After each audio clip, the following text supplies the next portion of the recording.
Hi friends, welcome to HQ fashions. ఈ రోజు new type of neck piping techniques చూపిస్తాను. ఇది కొత్తగా పైపింగ్ వేసుకునే వాళ్ళకి కొద్దిగా టఫ్, బట్ నేను చూపిస్తున్న టెక్నిక్ యూస్ చేస్తే చాలా easy. Front neck piping, back neck piping రెండు కూడా ఒకే వీడియోలో అయితే ఎక్స్ప్లెయిన్ చేస్తాను. సో ఎక్కడ స్కిప్ చేయకుండా చూడండి. మీలో చాలా మంది సబ్స్క్రైబ్ చేసుకోకుండానే చూస్తున్నారు వీడియోస్ ని. సో ప్లీజ్ సబ్స్క్రైబ్ చేసుకోండి. వీడియో నచ్చితే కనుక లైక్ చేయండి. ఇలాంటి వీడియోస్ మరిన్ని కావాలంటే ఛానల్ ని ఫాలో అవ్వండి. ఇంకా లేట్ చేయకుండా స్టిచ్చింగ్ స్టార్ట్ చేసుకుందాం. ఫస్ట్ నేను నెక్ కి మోడల్ పెట్టాలి అనుకోలేదు, కానీ నెక్ ప్లెయిన్ గా ఉంది అనిపించింది. సో ఎక్స్ట్రా టచ్ లాగా ఇద్దామని చెప్పి ఈ మోడల్ సెలెక్ట్ చేసుకున్నాను. ఈ మోడల్ కరెక్ట్ గా సెట్ అవుతుంది. మీలో ఎవరన్నా సరే ఈ మోడల్ స్టిచ్చింగ్ చేసి కుదరక విసుకొచ్చి వదిలేసిన వాళ్ళు ఎవరన్నా ఉంటే కామెంట్ చేయడం మర్చిపోకండి. ఈ మోడల్ ని బోట్ నెక్ మోడల్ లో మాత్రమే స్టిచ్చింగ్ చేసుకోవాలి. నెక్ రౌండ్ కి 1 ఇంచ్ క్లాత్ వదిలేసి అండ్ ఈ డిజైన్ కి కావాల్సిన బాక్స్ ను డ్రా చేసుకోవాలి. 1.5 ఇంచ్ లెంత్, 1/2 ఇంచ్ వెడల్పులో బాక్స్ డ్రా చేసుకొని మీరు ఏ మోడల్ అయితే పెట్టాలి అనుకుంటున్నారో ఆ మోడల్ షేప్ ని ఈ బాక్స్ లో కరెక్ట్ గా బాక్స్ దాటి బయటకు వెళ్లకుండా చూసుకొని కటింగ్ చేసుకోవాలి. ఇలా కరెక్ట్ గా మెజర్ చేసుకుంటే ఎన్ని హోల్ డిజైన్స్ సరే స్టిచ్చింగ్ చేసుకుంటూ వెళ్ళొచ్చు. నేను 3 హోల్ డిజైన్స్ పెట్టాలి అనుకున్నాను. సో అందుకు పక్కన 1 ఇంచ్ గ్యాప్ లో ఇంకొక బాక్స్ డిజైన్ ని డ్రా చేసుకుంటున్నాను. సేమ్ ఇందాక మెథడ్ లోనే డ్రా చేసుకోవాలి. 1.5 ఇంచ్ లెంత్, 1 ఇంచ్ విడ్త్ లో బాక్స్ డ్రా చేసుకోవాలి. ఫస్ట్ డ్రా చేసిన బాక్స్ సెంటర్ ఫోల్డింగ్ క్లాత్ ఉంది కాబట్టి 1/2 ఇంచ్ వెడల్పులో డ్రా చేసాము. అండ్ ఇది సెంటర్ ఫోల్డింగ్ లేదు కాబట్టి 1 ఇంచ్ బాక్స్ డ్రా చేసి నేను ఫస్ట్ ఏ షేప్ అయితే కటింగ్ చేసానో సో ఆ షేపే కటింగ్ చేస్తున్నాను. దీన్ని ఇలా సెంటర్ కి ఇలా ఫోల్డింగ్ చేసి పట్టుకొని మాత్రమే కటింగ్ చేయాలి. సో ఫ్రంట్ బ్యాక్ కరెక్ట్ గా సెంటర్ వచ్చేలా చూసుకోండి. 1కి 2 సార్లు చెక్ చేసుకుని ఈ విధంగా వీడియోలో చూపిస్తున్నట్టుగా కటింగ్ చేసుకోవాల్సి ఉంటుంది. ఈ మోడల్ ని డ్రాప్ షేప్ మోడల్ అంటారు. ఇప్పుడు నేను at a time 2 drop shape models cutting చేస్తున్నాను. సో కేర్ఫుల్ గా కటింగ్ చేయాలి, లేకపోతే ఒక డ్రాప్ షేప్ ఒకటి బిగ్ సైజ్ లో అండ్ ఇంకొకటి స్మాల్ సైజ్ లో రావడానికి ఎక్కువ ఛాన్సెస్ ఉంటాయి. నేను ఈ 3 డ్రాప్ షేప్స్ కటింగ్ చేశాను, కానీ కొద్దిగా ఒక డ్రాప్ షేప్ స్మాల్ సైజ్ లోకి వచ్చింది అనిపించింది. సో నేనేం చేస్తానంటే స్టిచ్చింగ్ చేసేటప్పుడు ఒక పాయింట్ క్లాత్ ఎక్కువ ఖర్చు పట్టుకొని పైపింగ్ వేసుకుంటాను. అప్పుడు 3 డ్రాప్ షేప్స్ ఈక్వల్ షేప్ లో పర్ఫెక్ట్ గా వస్తాయి. కటింగ్ కంప్లీట్ అయ్యాక అవుట్ లైన్ స్టిచ్చింగ్ కంపల్సరీ వేసుకోవాలి. అంటే చిన్న షేప్సే కదా ఏమీ కాదులే అని మీరు అవుట్ లైన్ స్టిచ్చింగ్ వేసుకోకుండా పైపింగ్ వేస్తే కనుక పైపింగ్ వేసేటప్పుడు అవి లోపలికి బయటికి మూవ్ అవుతూ సరిగ్గా పైపింగ్ అనేది సరిగ్గా రాదు. So out line stitching complete అయిన తర్వాత మాత్రమే మీరు పైపింగ్ అనేది వేసుకోవాల్సి ఉంటుంది. ఈ పైపింగ్ ని డబుల్ ఫోల్డింగ్ మెథడ్ లో వేసుకోవాలి. సో ఇది ఒక్కొక్క డ్రాప్ షేప్ మాత్రమే స్టిచ్చింగ్ చేసుకుంటూ రావాలి. సో అప్పుడే ఇవి కరెక్ట్ గా వస్తాయి. అండ్ ఈ డ్రాప్ షేప్స్ ఎక్కడ స్టార్ట్ చేయాలి, ఎలాగ కంప్లీట్ చేయాలి అనేది ఇక్కడ నేను కంప్లీట్ గా ఎక్స్ప్లెయిన్ చేస్తాను చూడండి. ఫస్ట్ ఒక 1/2 ఇంచ్ క్లాత్ ను ఈ విధంగా ఎక్స్ట్రాగా పెట్టుకోవాలంటే మీరు ఎక్కడి నుంచి అయితే స్టార్ట్ చేస్తారో అక్కడ నుంచి ఆ డ్రాప్ షేప్ పాయింట్ నుంచి 1/2 ఇంచ్ క్లాత్ ఎక్స్ట్రా పెట్టుకొని స్టార్ట్ చేయాలి. అండ్ ఈ డ్రాప్ షేప్ రౌండ్ ఈ షేప్ అనేది కరెక్ట్ గా ఇస్తూ మీరు ఈ క్లాత్ ను మూవ్ చేసుకుంటూ అలాగే పైపింగ్ ని మూవ్ చేసుకుంటూ స్టిచ్చింగ్ చేయవలసి ఉంటుంది. అండ్ ఖర్చు 1/2 ఇంచ్ ఖర్చు ఖచ్చితంగా ఉండాలి. అండ్ ఇది జాగ్రత్తగా చూసుకుంటూ స్టిచ్చింగ్ చేసుకుంటూ రావాలి. అండ్ లాస్ట్ లో కంప్లీట్ అయిన తర్వాత ఈ డ్రాప్ షేప్ కంప్లీట్ అవుతుంది అనుకున్నప్పుడు వెంటనే కట్ చేయకుండా ఒక రఫ్ లాగి 1/2 ఇంచ్ క్లాత్ ఎక్స్ట్రాగా మళ్ళీ ఉంచుకోవాల్సి ఉంటుంది. చూడండి, ఈ షేప్ అనేది కంపల్సరీ రావాలి. సో ఇలా వస్తేనే ఇది లోపలికి ఫోల్డింగ్ అయ్యి స్టిచ్చింగ్ కి కరెక్ట్ గా వస్తుంది. అండ్ ఇలా కంప్లీట్ అయిన తర్వాత కటింగ్స్ స్మాల్ కటింగ్స్ అనేవి పెట్టుకోవాలి. అంటే చిన్న కటింగ్స్ ఈ విధంగా పెట్టుకుంటూ అండ్ అలాగే పైపింగ్ క్లాత్ ను కూడా చిన్న కటింగ్స్ పెట్టుకోవాలి. ఎందుకంటే round shape, small round shape కదా, సో అందుకని. ఆ తర్వాత ఈ పైపింగ్ వేసిన దాని పక్కనే ఇంకొక అవుట్ లైన్ స్టిచ్ వేసుకోవాలి. అంటే ఇది జస్ట్ ఫినిషింగ్ కోసం లేదా ఆ పైపింగ్ కరెక్ట్ షేప్ అవుట్ రావడం కోసం మాత్రమే. ఇది కంపల్సరీ. అంటే కొత్తగా నేర్చుకునే వాళ్ళు ఈ స్టిచ్చింగ్ వేసుకున్నారు అనుకోండి, మీకు లోపల స్టిచ్చింగ్ సింప్లిఫై అవుతుంది, అక్కడ మీకు ఇది ఈజీ అవుతుంది. సో అలాగా ఒక చిన్న స్టిచ్చింగ్ పైపింగ్ పక్కనే వేసుకోవాలి, పైపింగ్ మీద కాదు. ఓకేనా? అండ్ ఇలా వేసుకున్న తర్వాత లోపల వైపుకి టర్న్ చేసుకుని ఇదిగోండి ఈ అవుట్ లైన్ ఒక స్టిచ్ వేసుకుంటూ రావాలి. ఏది మనం పైపింగ్ క్లాత్ పెట్టాం కదా, ఆ పైపింగ్ క్లాత్ ని అవుట్ లైన్ రౌండ్ షేప్ లో చూసుకుంటూ కరెక్ట్ గా ఫినిషింగ్ ఎడ్జెస్ చూసుకుంటూ షేప్ అవుట్ అవ్వకుండా అండ్ క్లాతులు ఎక్కడా సాగిపోకుండా కరెక్ట్‌గా నేను వీడియోలో చూపిస్తున్నానా, కరెక్ట్‌గా షేప్ తిప్పుకుంటూ కుడుతున్నా కదా! అలాగా చూసుకుంటూ స్టిచ్చింగ్ చేసుకుంటూ రావాలి.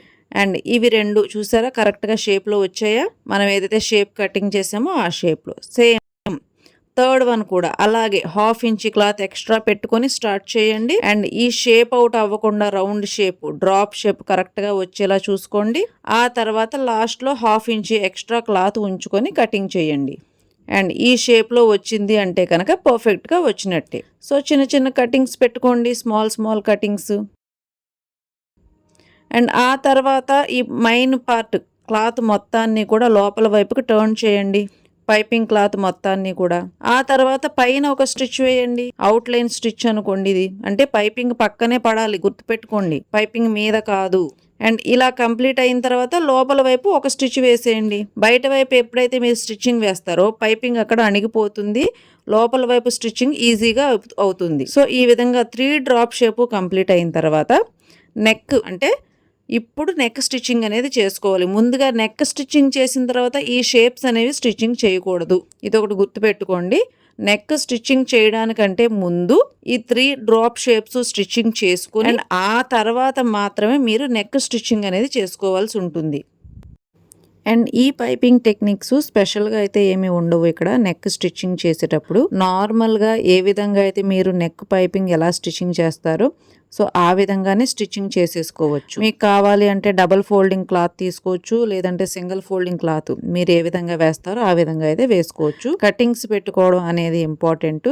మీకు ఇందాక నేను చూపించిన మెథడ్లో పైపింగ్ పక్కనే స్టిచ్చింగ్ వేసుకుంటూ కూడా వేసుకోవచ్చు. లేదు మాకు అవసరం లేదనుకుంటే కనుక డైరెక్ట్గా క్లాత్ను ఫోల్డింగ్ చేసుకుని ఈ విధంగా లోపల వన్ సైడ్ స్టిచ్చింగ్ వేసుకుంటూ వెళ్ళిపోవచ్చు. కానీ ఈ డ్రాప్ షేప్ దగ్గర ఉన్న ఎక్స్ట్రా 1/2 ఇంచ్ క్లాత్ను మాత్రం ఈ పైపింగ్ క్లాత్ లోకి పెట్టి స్టిచ్చింగ్ చేయడం మర్చిపోకూడదు. సో ఇది ఇక్కడ ఇంపార్టెంట్. చూడండి ఈ 3 డ్రాప్ షేప్స్కి ఎక్స్ట్రా 1/2 ఇంచ్ క్లాత్ పెట్టాం కదా.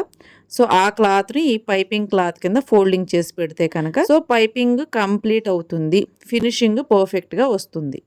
ఈ టెక్నిక్స్ మీకు నచ్చితే కనుక లైక్ చేయండి. అండ్ అలాగే బ్యాక్ పార్ట్ స్టిచ్చింగ్ స్టార్ట్ చేద్దాం. బ్యాక్ పార్ట్ కి ఇక్కడ నేను ఒక షేప్ హోల్ డిజైన్ అనేది పెట్టాను. నెక్ రౌండ్ కింద 1 ఇంచ్ క్లాత్ స్టిచ్చింగ్స్ కోసం వదిలాను. ఇప్పుడు ఈ లైనింగ్ పార్ట్ని మెయిన్ పార్ట్ని కలిపి ఒక అవుట్లైన్ స్టిచ్చింగ్ అనేది వేసుకోవాలి. అవుట్లైన్ స్టిచ్చింగ్ కంప్లీట్ అయిన తర్వాత ఈ బ్యాక్ పార్ట్ ఈ షేప్ ఉంది కదా ఆ షేప్ కూడా స్టిచ్చింగ్ వేసుకొని టోటల్గా కటింగ్ అనేది చేసుకోవాలి. అండ్ ఇలా కటింగ్ చేసి రెడీగా పెట్టుకున్న తర్వాత దీనికి ఫ్రిల్స్ కూడా అటాచ్ చేశాను. అంటే ఫ్రంట్ పార్ట్కి ఏ విధంగా అయితే అటాచ్ చేశానో సో ఆ విధంగా ఫ్రిల్స్ అయితే అటాచ్ చేశాను. ఆ తర్వాత ఈ షేప్ ఉంది కదా ఈ షేప్ ని ఏ విధంగా స్టిచ్చింగ్ చేసుకోవాలో ఎక్స్ప్లెయిన్ చేస్తాను. పైపింగ్ ఎక్కడ స్టార్ట్ చేయాలి, ఎక్కడ కంప్లీట్ చేయాలి అనేది ఇక్కడ నేను ఎక్స్ప్లెయిన్ చేస్తాను. నార్మల్ గా అయితే ఓపెన్ ఉంటే ఓపెన్ సైడ్ నుంచి స్టార్ట్ చేస్తారు. అదే డ్రాప్ షేప్ అయితే కనుక కార్నర్ నుంచి స్టార్ట్ చేస్తారు. కానీ మరి దీనికి ఇక్కడ ఈ సెంటర్ మనం ఏదైతే షేప్ డ్రా చేసామో దానికి కింద వైపు ఉన్న సెంటర్ నుంచి స్టార్ట్ చేయాలి. ఈ పైపింగ్ క్లాత్ కూడా 1/2 ఇంచ్ ఎక్స్ట్రా ఉంచుకొని పైపింగ్ అనేది స్టిచ్చింగ్ చేయడం మొదలు పెట్టాలి. ఎక్కడి నుంచి మార్కింగ్ వేసాను కదా ఆ సెంటర్ నుంచి స్టిచ్చింగ్ వేసుకుంటూ స్లోగా అండ్ ఇక్కడ కార్నర్ వస్తుంది కదా సో ఈ కార్నర్ని లాక్ టెక్నిక్ బిఫోర్ వీడియోలో అయితే చాలాసార్లు చెప్పాను. ఆ లాక్ టెక్నిక్ యూస్ చేసి ఒక లాక్ స్టిచ్ వేసిన తర్వాత టోటల్గా క్లాత్ మొత్తాన్ని కూడా ఇలా టర్న్ చేసుకుంటూ స్టిచ్చింగ్ వేసుకుంటూ రావాలి. ఎందుకంటే ఇక్కడ షేప్ టర్న్ అయింది కదా సో ఆ షేప్ టర్న్ అయింది కాబట్టి సో మనం కూడా క్లాత్ మొత్తాన్ని టర్న్ చేసుకుంటూ అండ్ అలాగే పైపింగ్ క్లాత్ను కూడా టర్న్ చేసుకుంటూ ఇలాగా నేను వీడియోలో చూపిస్తున్నట్టుగా కొద్దిగా ఈ రౌండ్ షేప్ అనేది తిప్పుకుంటూ స్టిచ్చింగ్ చేసుకుంటూ రావాలి. అండ్ ఇలా స్టిచ్చింగ్ చేసేటప్పుడు క్లాత్స్ ఎక్కడా కూడా సాగకుండా కంఫర్టబుల్గా పట్టుకుంటూ స్టిచ్చింగ్ వేసుకుంటూ రావాలి. అండ్ ఇది మస్ట్ అండ్ షుడ్. అండ్ ఆ తర్వాత ఇటు సైడ్ కార్నర్ వస్తుంది.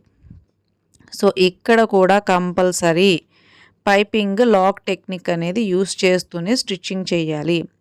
అండ్ ఇక్కడ అండ్ మళ్ళీ ఈ డౌన్ సైడ్కి వచ్చాం కదా అండ్ ఇక్కడ మనం ఆల్రెడీ ఒక 1/2 ఇంచ్ క్లాత్ స్టార్టింగ్లో ఎక్స్ట్రా అయితే వదిలాం కదా సో అక్కడ వరకు కూడా ఇలా స్టిచ్చింగ్ వేసుకుంటూ చూడండి నేను మార్కింగ్ వేసి మరీ చూపిస్తున్నాను. సో ఇక్కడ వరకు ఇలా స్టిచ్చింగ్ వేసుకుంటూ రావాలి. అలాగా నెమ్మదిగా ఇక్కడ చాలా ఇంపార్టెంట్.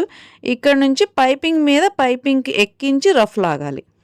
చూసారా నేను ఏ విధంగా స్టిచ్చింగ్ చేశానో కనిపిస్తుందా? సో ఏంటంటే పైపింగ్ మీద పైపింగ్ వేసి రఫ్ చేసి ఆ తర్వాత ఎక్స్ట్రా 1/2 ఇంచ్ క్లాత్ ఉంచి కటింగ్ చేశాను. సో ఇలాగా కటింగ్ చేసి అంటే స్టిచ్చింగ్ చేస్తే కనుక మీకు ఎక్కడా కూడా ఓపెన్ అనేది అవ్వదు, చిరగదు. అసలు ఎక్కడ మీరు స్టార్ట్ చేశారో కూడా ఎవరు కనిపెట్టలేరు, అంత బాగుంటుంది. ఓకేనా? అండ్ ఇది కార్నర్స్ దగ్గర ఇలాగ కటింగ్లు అనేవి పెట్టుకోండి. లాక్ టెక్నిక్ యూస్ చేసి స్టిచ్చింగ్ చేసాం కదా, అక్కడ పైపింగ్ క్లాత్ కూడా కటింగ్ చేసుకోవాల్సి ఉంటుంది. ఆ తర్వాత చిన్న చిన్న కటింగ్స్ అనేవి పెట్టుకోండి. అండ్ ఇలాగ ఈ రౌండ్ సైడ్ అంతా కూడా కటింగ్స్ పెట్టుకొని అండ్ ఈ క్లాత్ మొత్తాన్ని కూడా ఈ లోపల సైడ్కి టర్న్ చేసుకొని అండ్ ఫస్ట్ డ్రాప్ షేప్ ఎలా స్టిచ్చింగ్ చేసాము, బయట వైపు అవుట్ సైడ్ ఒక స్టిచ్చింగ్ అనేది వేసాం కదా, పైపింగ్ పక్కనే అంటే చిన్న చిన్న డ్రాప్ షేప్ అయినా సరే మనకి కరెక్ట్గా రావడం కోసం పైపింగ్ పక్కనే స్టిచ్చింగ్స్ వేసుకుంటూ వచ్చాం. అదే విధంగా దీనికి కూడా షేప్ అవుట్ అవ్వకుండా, ఎందుకంటే ఆ షేప్ ఎక్కడా కూడా డిస్టర్బ్ అవ్వకుండా మనకి ఫినిషింగ్ కరెక్ట్గా రావడం కోసం ఆ షేప్ ఆ పైపింగ్ చుట్టూ పక్కనే నీట్గా పైపింగ్ పక్కనే స్టిచ్చింగ్ వేసుకుంటూ రావాలి. అండ్ ఇది కంప్లీట్ అయిన తర్వాత ఇప్పుడు లోపల వైపు నుంచి స్టిచ్చింగ్ వేసుకుంటూ రావాలి. అంతే, ఇది కంప్లీట్ అయిపోయింది అంటే కనుక మోడల్ రెడీ అయిపోయినట్టే. ఆ తర్వాత మనం నెక్ పైపింగ్ అనేది వేసుకోవాలి. అంటే ఫ్రంట్ నెక్కి ఏ విధంగా వేసాము, సో అదే విధంగా నెక్ పైపింగ్ వేసుకొని షోల్డర్స్ అనేవి జాయింట్ వేసుకోవాలి. అండ్ ఇది కరెక్ట్ మోడల్ థియరీ. ఎలా ఉంది ఫ్రెండ్స్, బాగుందా, మీకు నచ్చిందా? సో ట్రై చేస్తారా? మీకు ఈజీగా అనిపించిందా? సో మీకు ఈజీగా సింపుల్గా టెక్నిక్ నచ్చింది అనుకుంటే కనుక ఈ వీడియోకి ఒక లైక్ చేయండి. అండ్ ఇది ఎవరికన్నా యూజ్ అవుతుంది అనుకుంటే కనుక షేర్ చేయండి. అండ్ ఇలాంటి మరిన్ని టెక్నిక్స్ మీకు కావాలి అనుకుంటే కనుక ఒక కామెంట్ అయితే పెట్టండి. కామెంట్ పెట్టేటప్పుడు ఖచ్చితంగా సబ్స్క్రైబ్ చేసుకోవడం మర్చిపోకండి.